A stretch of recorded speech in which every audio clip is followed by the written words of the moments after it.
Hello guys, today I'm at Terminal 2 and I'm going to Osaka with a bunch of my friends. So today I'm gonna go some vlog and I hope you guys enjoy this mini vlog. And yeah, let's go. There's pretty much a lot of people here. I need to zao pretty soon. Alright, so we took the first SkyTrain to get to the right terminal. Wait. Why am I showing all this? You're all here for the Osaka content, right? Not me talking about this SkyTrain and the flight.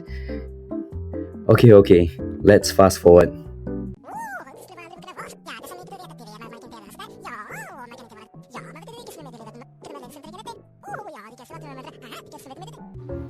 And once we landed Osaka, we took the SkyTrain from Kansai Airport arrivals to the main immigration checkpoint. And wow, it was so packed. Tourists everywhere. The queue barely even moved. If you're coming here, just mentally prepare yourself for this part. We waited for around 45 to 50 minutes just to get past the immigration gates. Next, we hop on to the Airport Express to Shin Osaka. Now, as the first timer in Japan, here's what I didn't know. There are 5 types of train services: local, semi-express, express, rapid, and limited express. Sounds confusing, right? Trust me, I'll explain more when I mess up later on the way to Kyoto. Once we arrived at Shin Osaka Station, we transferred to the Midosuji line to get to our hotel, which we booked the Plum Hotel. Now, this part, B-roll time, us dragging our luggages up and down staircases. You'll see what I mean later.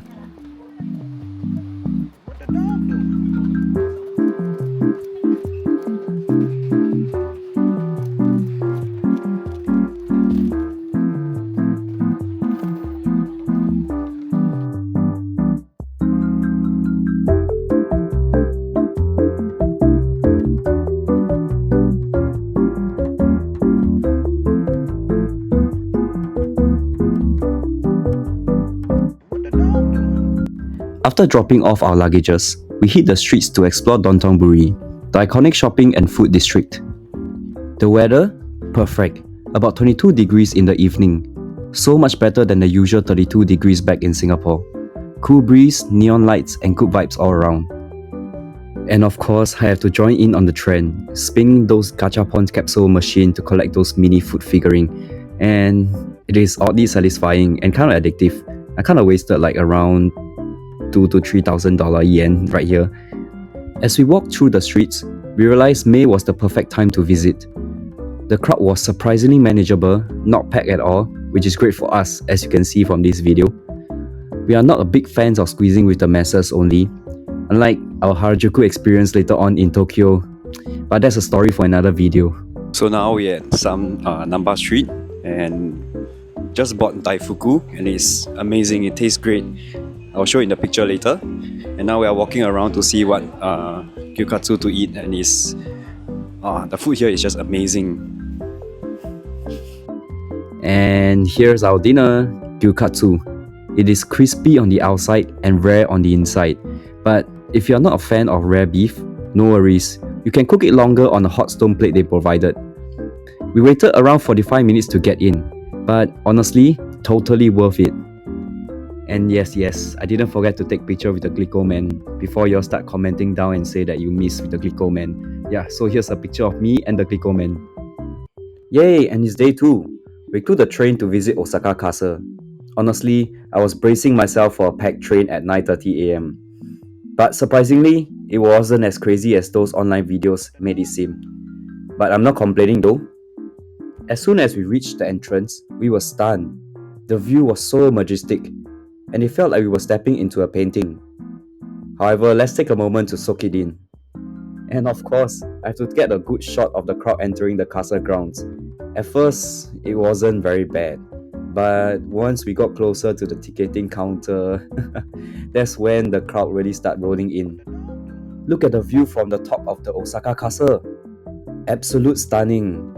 And of course, we also get a full panoramic shot of the city skyline and the greenery all around. Totally worth the climb of this castle. After the castle, we headed to a nearby department store along Namban Street. And wow, the basement level was filled with all kinds of food and quirky items.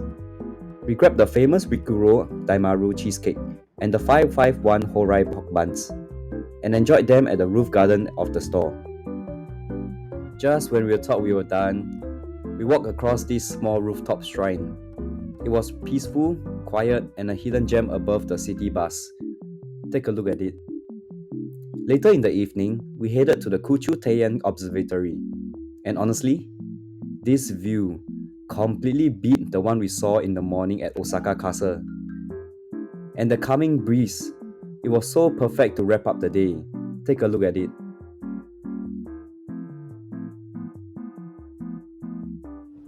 For day 3, we went to Kyoto, but this is where things went a little off track literally.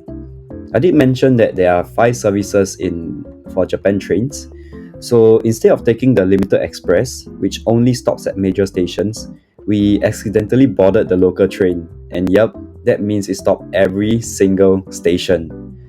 Okay, let's pull out the map. As you can see here, the blue line represents the local services, stopping at all stations on the Nankai line. Meanwhile, the limited express and other faster services stop at only selected stations, saving a ton of time. So, lesson learned, always double check the service type before boarding. And hey, at least we got a full tour of the Nankai line. After that, we headed to a Hayakumanben Handmade Market, a charming little spot filled with local crafts and handmade treasures. And of course, we had to buy some of the items to support the elderlies there.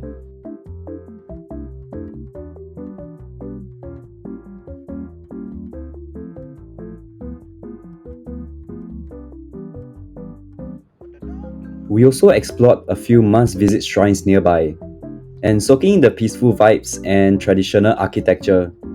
So here are some clips from the part of the day and the rest of the trips of Kyoto. Of course, with more matcha, and of course, we rushed to Uji to try to secure some matcha, but apparently it's sold out. So yeah, here are some clips.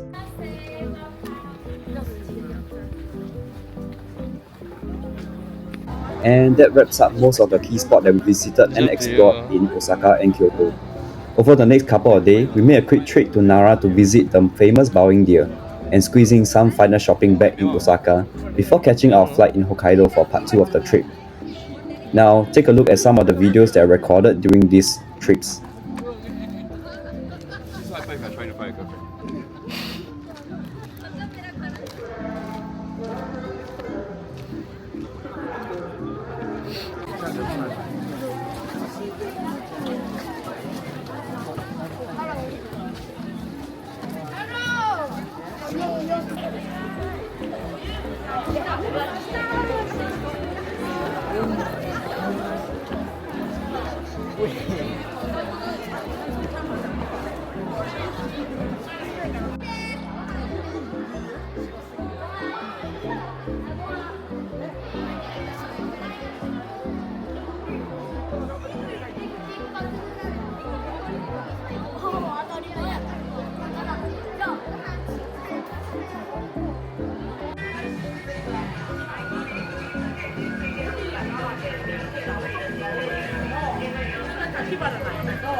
And of course, we have to visit the team lab in Osaka.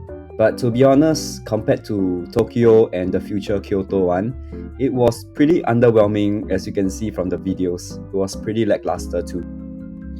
So this is it, the end of the video. And I hope you all enjoyed this video for a first timer like me to explore Osaka and Kyoto.